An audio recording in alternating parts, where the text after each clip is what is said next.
Assalamu alaikum. Hello and welcome to the Mansuri Show. I'm your host, Arif Mansuri, and tonight I'm coming to you from Silicon Valley, California. It is my immense honor and pleasure to have with us Pakistan's Federal Minister for Planning, Development, and Special Initiatives, His Excellency Professor Ahsan Iqbal.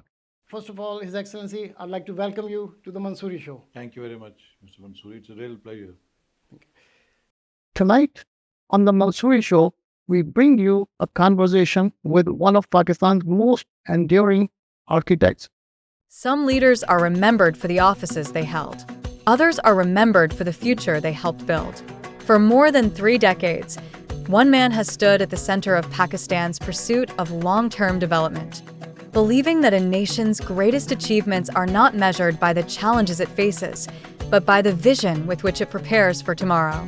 This is the story of Pakistan's Federal Minister for Planning, Development, and Special Initiatives, Professor Ahsan Iqbal. Born in the historic city of Narwal, Punjab, Professor Ahsan Iqbal's journey began with a conviction that would define his life's work: that education, knowledge, and disciplined planning are the foundations upon which nations are built. An engineer by training, he graduated from the University of Engineering and Technology, Lahore, before earning his MBA from the world-renowned Wharton School of the University of Pennsylvania in the United States.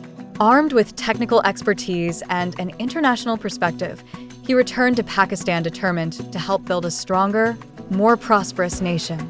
For more than 3 decades, Professor Ahsan Iqbal has been among Pakistan's leading public policymakers, serving in some of the nation's most important federal ministries and today leading the Ministry of Planning, Development, and Special Initiatives as Deputy Chairman of the Planning Commission. He has remained closely engaged in shaping Pakistan's long-term development agenda. Throughout his career, one belief has remained constant: nations are not transformed by slogans. They are transformed by vision, by education, by innovation, and by the courage to plan for generations, not just the next election. From education and scientific research to infrastructure, technology, regional connectivity, and economic growth, Professor Ahsan Iqbal has consistently advocated the essential building blocks of a stronger, more competitive Pakistan. His name has become closely associated with one of Pakistan's most ambitious development initiatives, the China-Pakistan Economic Corridor, or CPEC. As one of its principal architects and leading advocates, he helped advance a vision of modern infrastructure, regional connectivity, and economic cooperation designed to expand opportunity and strengthen Pakistan's long-term development. That vision also earned international recognition. In 2016, the United Nations Development Program named Professor Ahsan Iqbal its Asia-Pacific Champion Minister for promoting the Sustainable Development Goals, recognizing his efforts to integrate economic growth, environmental stewardship, and human development into national planning.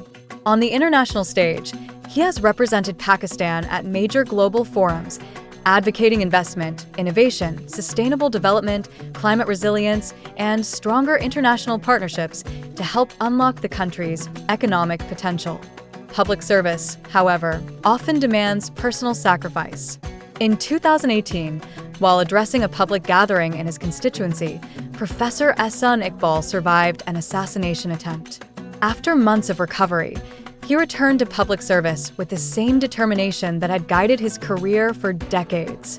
Throughout that journey, one principle has remained unmistakable: that lasting national progress is built through strong institutions, long-term thinking, and an unwavering commitment to future generations. Today, as Pakistan seeks to strengthen its economy, modernize its infrastructure, expand exports, embrace technological innovation, and attract greater investment, Professor Ahsan Iqbal continues to advocate a future built on planning, knowledge, and opportunity. His journey is not simply the story of a politician. It is the story of an engineer who chose public service, a policymaker who believes the future can be designed, and a leader whose career has been dedicated to turning long-term vision into national policy. And now, on The Mansuri Show, We go beyond the headlines for an exclusive conversation with one of the principal architects of Pakistan's modern development agenda. Ladies and gentlemen, Pakistan's Federal Minister for Planning, Development and Special Initiatives, Professor Ahsan Iqbal. Minister Saab, I'd like to begin by asking you about the incredible turnaround Pakistan has experienced on the global stage over the past 18 months, as Pakistan's global image has improved remarkably. In more than 3 decades of you engaging with international institutions and audiences, from the UN to the World Bank to Oxford, how does this moment compare to anything you have seen before? And where do you see the greatest opportunity to convert this goodwill into concrete outcomes? Thank you very much. I think in 2022, when we came into government, that was probably the most challenging times. Earlier in 2013, when we took over government, that was also quite challenging because Pakistan was facing unprecedented 18 to 20 hours of power shortages, uh, terrorism. Every second day, a suicide bomber would blow up somewhere, and economy was almost crashed. But we were able to overcome these problems. But this time, when we came into government in 2022, Pakistan was almost at the brink of economic default, and there were bets taking place whether it would take 4 weeks or 6 weeks for Pakistan to become next Sri Lanka. And at that time, I think credit goes to very bold leadership of Prime Minister Shahbaz Sharif and all the coalition partners that took up this challenge that we will not care about our political capital, but we would rather stand up and fulfill our national duty to save Pakistan from this default. And subsequently, the bold decisions and reforms that government undertook, they presented a one of the most successful stories of economic turnaround in recent times. For example, there is no parallel where within 2 years inflation has come down from 38% to almost 5 to 6%. It's incredible. Similarly, the policy rate came down from 23.5% to 10.5%, more than half it was reduced. Similarly, the stock market, which had crashed, became one of the best performing stock markets in Asia, setting new records every day. So, this is a journey of remarkable economic turnaround, but very painstaking, and at the cost of some of our political capital because we took some very tough decisions. But all is well if end is well. And now, after success of this turnaround, I think we again have two another successes. First was in the domain of security and defense when India attacked us, hoping that it will make Pakistan an example. But the manner in which Pakistan responded, it made India an example. And that hugely improved Pakistan's standing and stature and made Pakistan a net security provider in the region. Right. Then recently, when Pakistan brokered peace between Iran and United States and brought an end to a war that was almost going to take the whole global economy into its impact and was going to push many developing countries into bankruptcy and millions of people below poverty line if oil prices had not dropped due to ceasefire. I think that again, it was no small success. Absolutely. Pakistan brought both USA and Iran from battle zone to negotiation table in Islamabad. The whole world was focused on Islamabad, and then Islamabad Accord was signed. Now, these recent successes have immensely, I think, improved stature and dignity of Pakistan in the eyes of the international community. And now we think that we must build on it and now work together as Team Pakistan to make sure that in order to maintain this position, we have to win the next Marka-e-Maishat, Inshallah. the battle for development. That can happen if we implement URAAN Pakistan agenda, which focuses on 5 E's, building Pakistan's export sector to make Pakistani exports number one priority and cross $100 billion export target by 2035. Secondly, to transform Pakistan into a techno economy by adopting artificial intelligence and leveraging the great potential of our youth by giving them digital skills of tomorrow and making them future ready. Third is environment and climate change, in which Pakistan, as you know, is one of the top 10 climate change affected countries. So we are now working on water security and food security, particularly in agriculture sector. We sent about 1,000 agriculture scientists to China to acquire skills of modern technologies. We are also establishing linkages with US universities to create another Green Revolution 2.0 in Pakistan. The fourth E relates to energy, and we want to make a transition from fossil fuel to renewable energy. Pakistan has abundance of solar energy. In 4 years, we are one of the success stories of installing about 6,000 plus megawatts of solar energy in power sector. This year, government has made policies and given concessions in transport sector for faster adoption of EVs. That will also free us from the bill of imported fuel.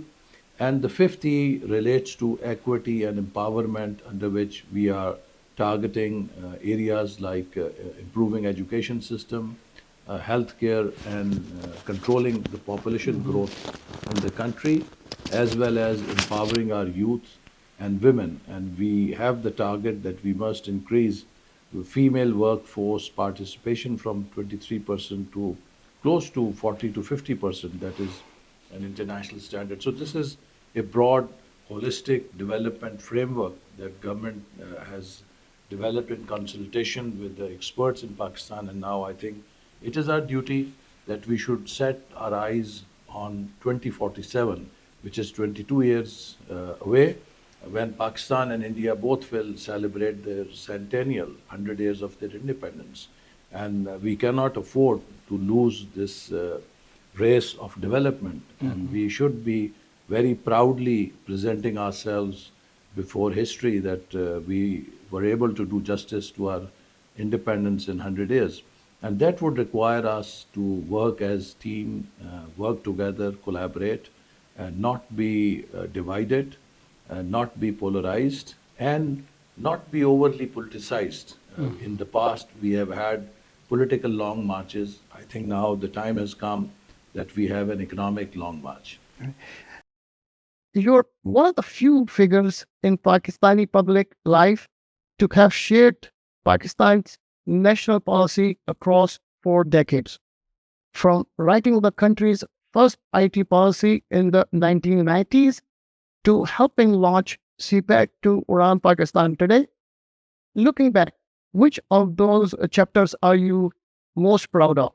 I think I was educated here, and I got the best possible education in the United States, and that has really helped me. And that is why I went back to Pakistan to make my contribution. I'm very proud that I was able to develop and lead the Vision 2010. Had that vision not been disrupted with martial law, Pakistan would have been a different country. Later on, I also led Vision 2025. Right. And it was also moving very successfully. And after 4 years, Price Waterhouse Coopers said that if Pakistan continues on this trajectory, it will be among the top 20 economies by 2030. But unfortunately, in 2018, that journey also got disrupted. And now we have this URAAN Pakistan. I think looking back, I would say that one of my major successes on which I feel really very proud is that Prime Minister Nawaz Sharif gave me the responsibility for implementing China-Pakistan Economic Corridor.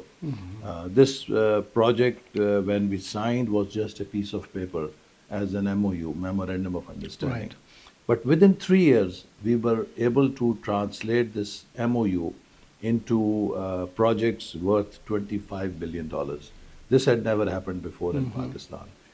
Likewise, under Vision 2010, I think one major contribution I feel very proud is that we were able to start a program to develop 10,000 PhDs for Pakistan in science Right. and technology, of which 5,000 were overseas scholarships.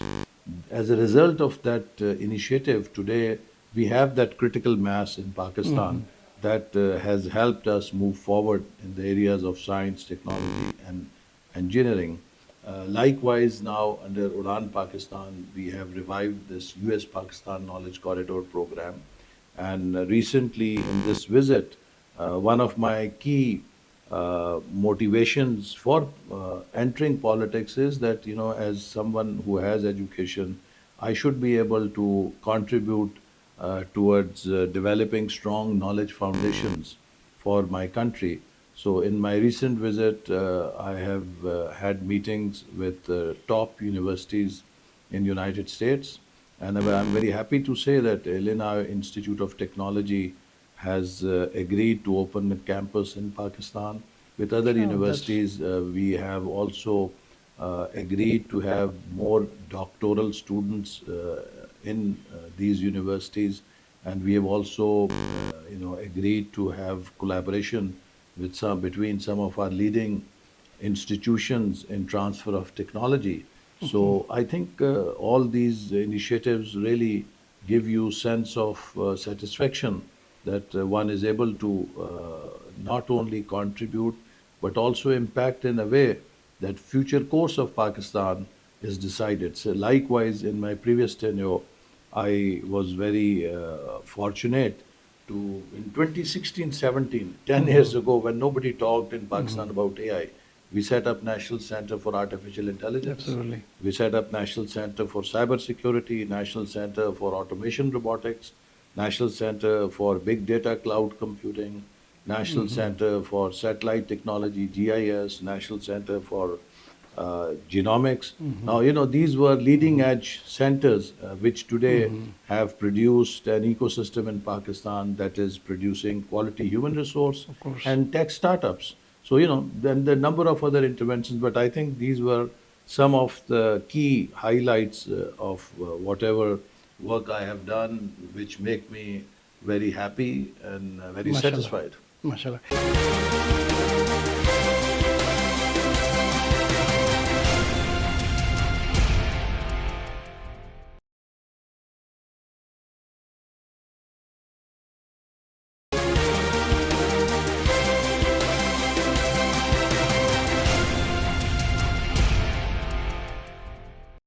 Minister Saab, in 2016, the UNDP named you its champion minister for the Asia Pacific region for your work advocating the Sustainable Development Goals. With 2030 approaching, where does Pakistan stand today on that journey?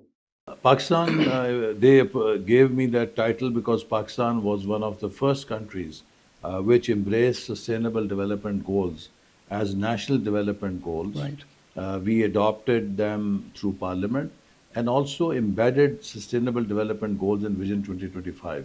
And we were very actively pursuing them. We set up national secretariat, provincial secretariats, and we made a lot of progress during 2013 and 18.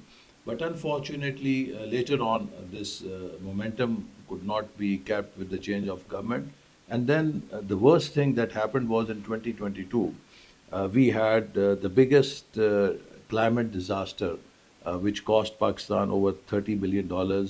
It hit our poorest areas, and as a result, almost our all gains that we made over last 5-7 years were washed away with the flood water.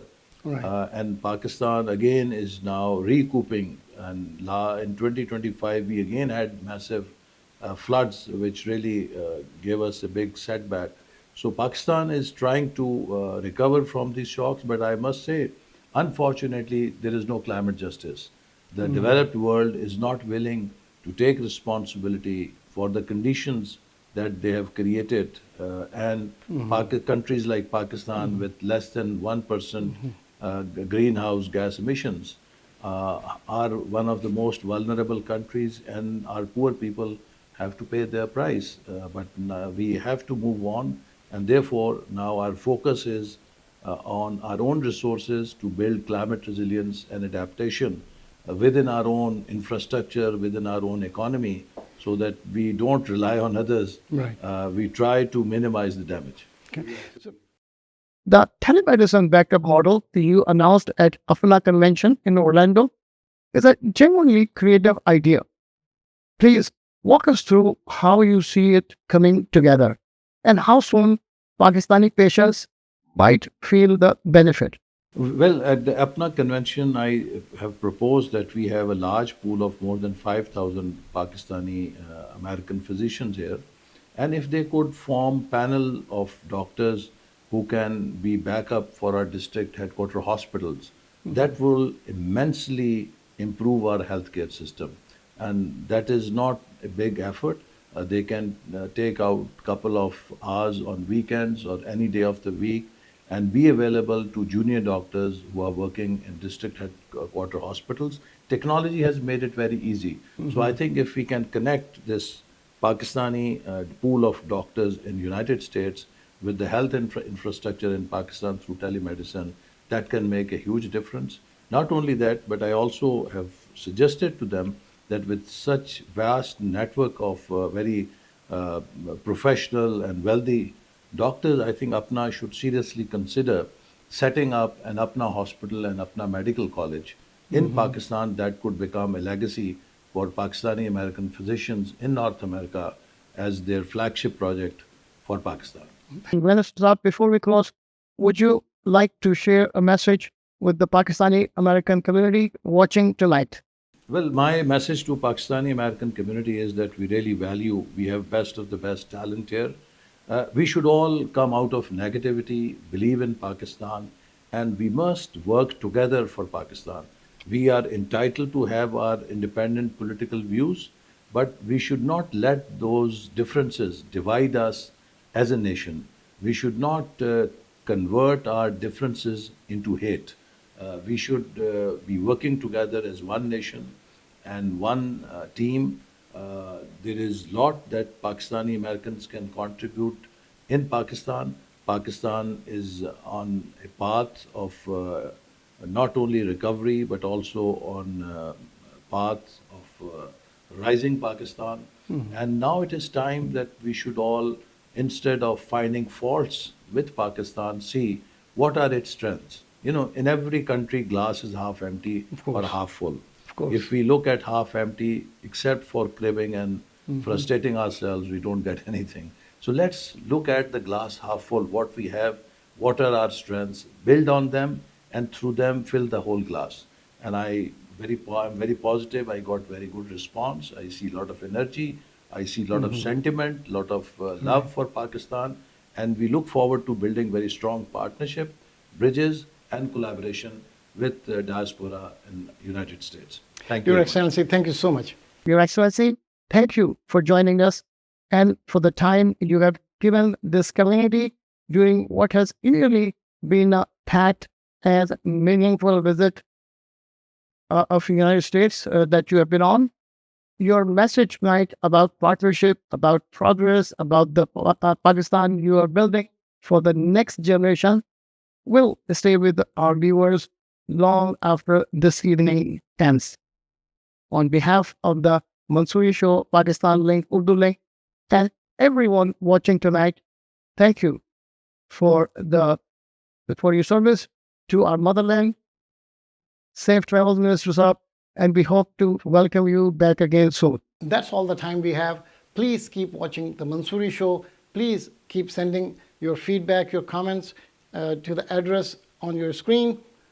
Please keep reading our newspapers, Pakistan Link, Urdu Link. And above all, please stay in touch with Pakistan. Khuda Hafiz.